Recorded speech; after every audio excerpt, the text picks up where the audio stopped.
성경 66권 중에 우리가 아주 어려워하는 책이 있습니다. 아마 그것을 꼽으라 그러면 그 중에 하나가 레위기가 아닐까 생각합니다. 레위기는 처음부터 끝까지 피 이야기예요. 제사 이야기예요. 그거를 영적으로 풀게 되면 어린 양 대신 예수 그리스도, 제물로 오신 그분, 그리고 죄를 사하여 주시는 대제사장에 대한 이야기. 그렇다면 이 레위기 가운데 또 다른 부분에서 복음을 찾아볼 수가 있는데 그것을 저는 레위기 13장에서 보게 됩니다. 레위기 13장에 보게 되면 옛날에는 문둥병이라고 그랬고 현대는 나병이라고 이야기하는 그런 나병 환자들에 대한 이야기가 나오고 그 규례가 나오게 됩니다. 자, 레위기 13장을 잠깐 볼까요? 1절부터 제가 함께 보겠습니다.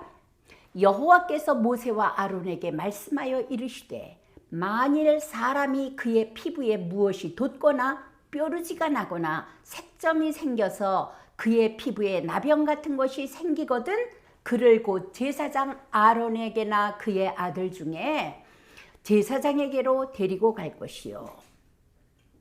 제사장은 그 피부의 병을 진찰할지니 환부에 털이 휘어졌고 환부가 피부보다 우묵하게 되어졌고 그렇다면 이는 나병의 환부라. 제사장이 그를 진찰하여 그때는 그를 부정하다 할 것이요. 환부가 우묵해졌거나 털이 휘어졌으면 분명히 나병이라고 진찰을 하게 됩니다. 그리고 피부에 색점이 생기거나 그 색점이 희거나 우묵하지 아니하고 색점이 희거나 우묵패이지 아니하고 털이 휘어지지 아니하였으면 제사장은 그 환자를 이래 동안 가두어 둘 것이요. 이래 만에 제사장이 그를 진찰할지니 그가 보기에 그 환부가 변하지 아니하고 병색이 피부에 퍼지지 아니하였으면 제사장이 그를 또 이래 동안 가두어 둘 것이며 변화가 없으면 14일째 가두어 두게 됩니다.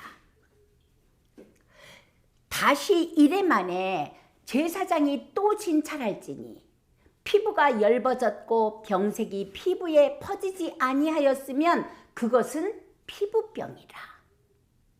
제사장이 그를 정하다 할 것이요.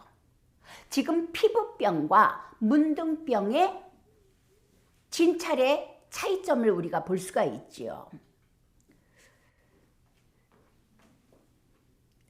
그럴 경우에는 그것이 피부병일 때는 그의 옷을 빨 것이라. 그리하면 정하리라. 21일 만에 그가 정하다는 진찰을 받고 그리고 풀려납니다.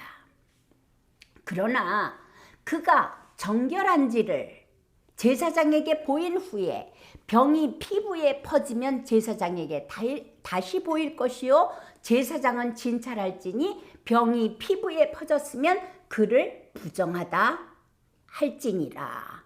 이는 나병임이니라. 피부에 흰 털이 나거나 우묵하게 패였고 피부에 퍼지기 시작을 하면 나병이에요. 그러면 당시에는 나병에 걸린 사람들은 어떻게 했냐면 나병에 걸린 사람들은 진중에서 함께 살 수가 없어요. 격리되어서 살게 됩니다. 우리 45절에 보면 그 나병 환자가 어떻게 하는지 저 진영 밖에 나가서 홀로 살면서 45절 볼게요. 나병 환자는 옷을 찢고 머리를 풀며 윗입술을 가리고 외치기를 부정하다 부정하다.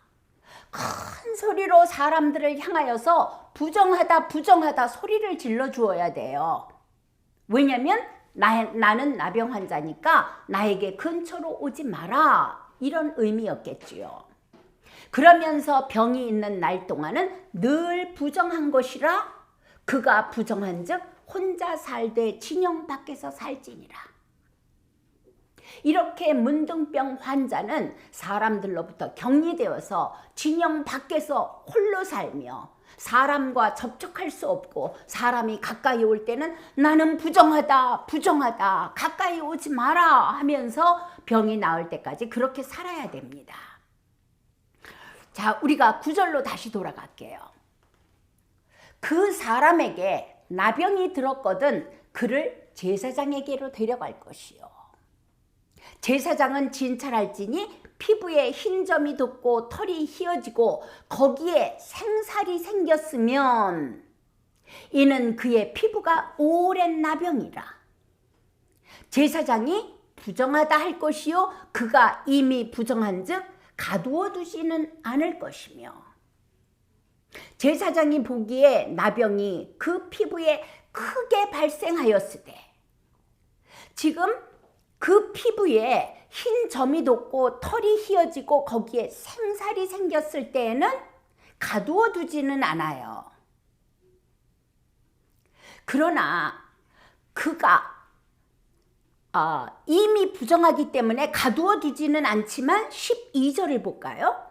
제사장이 보기에 나병이 문둥병이 그 피부에 크게 발생하였으되 엄청나게 퍼진 거예요. 어느 부분에 뼈부르지처럼 흰 털이 휘어진 것처럼 그저 나병이 났다가 생살이 돋아나는 것처럼 이렇게 부분적으로 나병이 퍼진 것이 아니라 크게 발생하여서 그 환자의 머리부터 발끝까지 퍼졌으면 지금 문둥병이 얼만큼 퍼졌다고요? 머리부터 발끝까지 그렇게 크게 나병이 발생하였으면 제사장이 그가 진찰할 것이요 나병이 과연 그의 전신에 퍼졌으면 그 환자를 정하다 할지니 다 휘어진 자인즉 정하거니와. 우리 세상의 원리로 우리가 살아가는 이 경험과 세상 원리로 따져볼 때 피부에 조금 나병이 났을 때 그는 부정하다. 그런데 제사장은 머리부터 발끝까지 그 전신에 나병이 퍼졌으면 그 환자를 정하다라고 진찰하라는 것입니다. 나병이 과연 그의 전신에 퍼졌으면 그 환자를 정하다 할지니 다 휘어진 자인즉 정하거니와. 우리가 여기서 생각해 볼 수 있는 것이 칼빈의 5대 교리가 있지 않습니까? 튤립이라고 부르는 거. 거기에 보게 되면 칼빈은 뭐라고 주장을 하냐면 인간의 전적 타락, 그 부분에 대해서 이야기합니다. 우리가 부분적으로 나병이 났어요. 그런데 어떤 사람은 전신의 머리부터 발끝까지 나병이 났는데 부분적으로 난 사람은 부정하다. 그런데 전신의 머리부터 발끝까지 난 사람은 정하다라고 지금 나병에 대한 규례를 이야기하고 있는 것입니다. 우리 상식으로는 이해할 수 없는 것이지 않습니까? 그러나 칼빈의 5대 교리를 적용해서 들어볼 때 조금은 이해가 쉬울 것 같아요. 사람들은 본질적으로, 본능적으로 조금 이상이 생겼으면 그것을 고쳐보려고 상당히 노력을 합니다. 아이, 그럼 내가 죄인이지. 그러나 나에게는 이러한 의도 있어. 나는 그래도 저 사람 같은 악한 죄인은 아니잖아. 이게 본능으로 깔려져 있습니다. 그렇기 때문에 우리에게 어떠한 자그마한 죄성들이 보이기 시작할 때 우리는 본능적으로 나를 고쳐보려고 노력을 하는 거죠. 그런데 여러분들 신앙생활 10년, 20년, 어떤 분들은 50년 하면서 보시지 않았습니까? 그 죄가 완전히 없어지는 것을 본 분은 아무도 없을 것입니다. 그런데요, 정말 이 문둥병이 머리부터 발끝까지 온 전신에 퍼졌어요. 가망이 있습니까? 없습니까? 그때는 방법이 없는 거예요. 이게 인간이 처한 가장 절망적인 순간 아니겠습니까? 더 이상의 방법도 없고 내가 노력해서 이 죄로부터, 이 병으로부터 벗어날 가망성이 없을 때, 그때가 은혜의 때요, 구원의 날이라는 이 부분을 우리가 적용할 수 있는 것이 아니겠는가. 사람들은요, 굉장히 나를 노력을 해서, 경건의 훈련을 해서, 거룩하게 되려고 노력을 해서 나를 고쳐보려고 노력을 합니다. 그러나 하나님께서는 네가 요 부분에 고쳐서 요것만 조금만 더 하면, 여기에 조금만 열심히 하면, 그러면 하나님의 자녀답게 내가 변할 거야 라고 말씀하시는 것이 아니에요. 하나님의 그 마음은 무엇이냐면, 우리 자체는 아담 이래로 원죄로 인하여서 완전한 타락에 떨어져 버렸다는 거죠. 어떻게? 하나님께서 하나님의 영광과 권위로 입히셔서 이 땅에서 정복하고 다스리는 하나님의 대리 통치권자로 세우셨는데, 마귀의 꾀임에 속아서 하나님을 불신앙하고 불순종함으로 인하여 마귀의 종이 되었다니까요. 마귀의 자녀가 되어버렸다니까요. 회생이 불가능해요. 나의 노력으로 나를 고칠 수 있는 것이 아니고, 나의 열심으로 나를 구원에 이르게 할 수 있는 것이 아니라, 참으로 하나님, 이 창조 이래, 아담 이래로 나라는 존재는 원죄로 인하여 완전히 망한 자이군요. 내 자체가 그 죄로 인하여서, 원죄로 인하여서 죄의 공장이 되어버렸으니 스물스물 죄가 흘러나오는 것이 마땅할 수밖에 없습니다. 나는 도저히 하나님의 은혜가 아니고서는 회생이 불가능한 자입니다. 그때 우리는 하나님께서 구원의 방법으로 보내신 예수 그리스도를 붙잡게 되는 거예요. 바로 머리끝부터 발끝까지 전신의 문둥병이 퍼진 사람은 그 자리에서 은혜를 구할 수밖에 없는 거지요. 하나님께서는 이것을 비유로 말씀하고 계시는 것은 아닌가라고 생각을 합니다. 그러면서 14절에 이렇게 말합니다. 아무 때든지 그에게 생살이 보이면 그는 부정할 것이요. 자기의 노력이 들어가면 어떻게 된다고요? 부정할 것이다.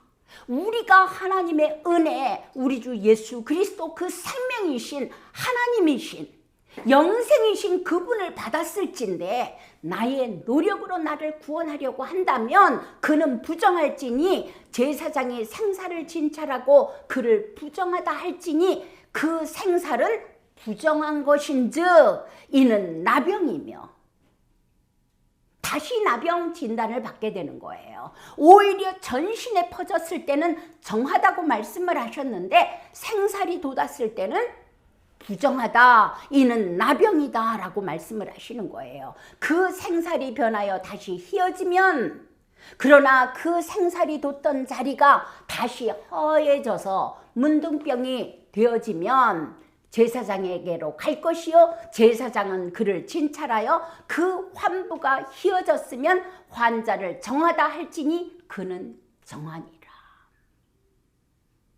하나님께서는 이 말씀을 통하여서 우리에게 은혜와 종교를 비유하신다고 저는 생각을 합니다. 종교는요, 너의 열심으로, 너의 노력으로 구원을 이루어봐. 조금만 더 해봐. 조금만 더 열심히 해봐. 조금만 더 힘을 내봐. 그리고 너로 하여금 더 거룩하게 만들고, 너를 더 정결하게 만들고, 너를 경건하게 만들어 봐. 이것이 종교예요. 그러나 복음은 아니에요. 복음은요, 내 자체가 하나님 죄의 근본에서 왔기 때문에 내 노력으로 하려는 것이 하나님을 얼마나 대적하는 것인지, 오직 주의 은혜, 주께서 보내신 자 하나님의 아들 그리스도가 아니고는 저는 구원받을 자격이 없습니다. 가망성이 없습니다. 오직 주께서 나의 원죄와 자범죄와 고범죄와 모든 허물과 죄에 대하여 그 몸에 지니고 십자가에서 죽으시고 부활하신 예수 그리스도가 나의 영과 혼과 육에 좌정하시고 나의 모든 것이 되시고 나의 생명이 되시고 나의 주인이 되시고 나의 구원자 그리스도가 되시고 나의 하나님 아버지가 되셔서 나를 통치하십시오. 나는 오직 주의 은혜 안에 살겠습니다. 이것이 레위기 13장의 나병에 대한 비유라고 선포합니다.